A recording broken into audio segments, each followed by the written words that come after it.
Thanks to the likes of Scanline, Luma Pictures, Industrial Light and Magic, Weta Digital, and Rise VFX, the VFX in Eternals are incredible. So get your hat and your coat and some laser beams, and let's take a look.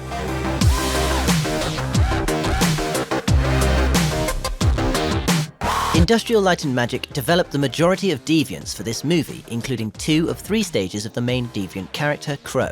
The design of the Deviants is based on different apex predators like tigers, bulls, and eagles. However, whereas apex predators belong to different species, the Deviants all belong to the same one. This meant that every Deviant had to be unique in shape and size, in the manner in which they moved, and at the same time have the coherence and appearance indicative of different versions of the same species. The Deviants are made up of dozens of closed surfaces. Some are free to move like the tendril structure, and others are fused together like muscles. They have 3 basic material properties. One is the outmost layer of translucent skin. Under that they have the iridescent metallic colour that is then shaded with the thin, long gold tendrils. These thin gold tendrils are used throughout the movie to represent celestial power, and in this case, they represent the celestial energy trapped within the Deviant's body. Crow took almost a year to build because, thanks to his evolution, he had 3 different bodies with different anatomies that had to be distinct enough to be identifiably different and still remain recognizable as the same character. This had to be continued in animation as his unique gait and manner of movement had to remain recognizable throughout his evolution. The actual aesthetic for each of the Eternals suits was provided by Marvel Studios' art department, but how these suits were formed on the characters was a collaboration between Luma Pictures, Marvel, and the director.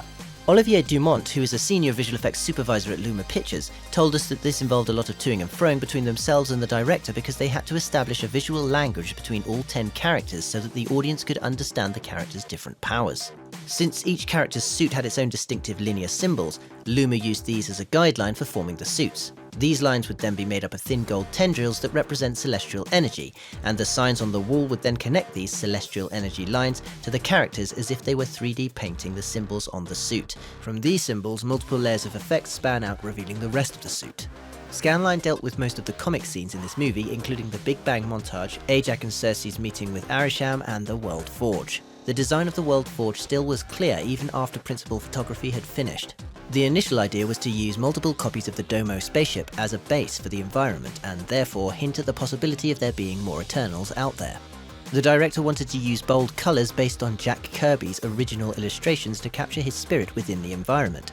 Once they had the design more or less locked down, they could then do a pickup shoot with the actress playing Cersei and the correct lighting for their World Forge environment. Scanline developed the look and models for all the Celestials in Eternals. These models were built with enough detail to hold up in close-up shots, but for extreme close-up shots of Arisham's hand or face, they projected more detail onto the model using 2.5D projections to help sell the enormous scale of the character and to add believability. Weta Digital took Scanline's time out asset and did a similar thing to it for the final emergence and battle scene. For the Camden fight scene, various copies of Cersei and Sprite had to be made. Scanline sent their track data to the additional VFX supervisor who oversaw the motion control shoot. He then sent back multiple elements where the lighting was matched to the original Camden shoot plates. Once placed into the shot, these additional characters were rotomated so that they could render the shadows they cast onto the location plate, as well as the shadows they cast onto all the characters on screen, real or computer generated. All the characters in the background and middle distance are digi-doubles, with cloth simulations to mimic the movements of Sprite and Cersei's costumes.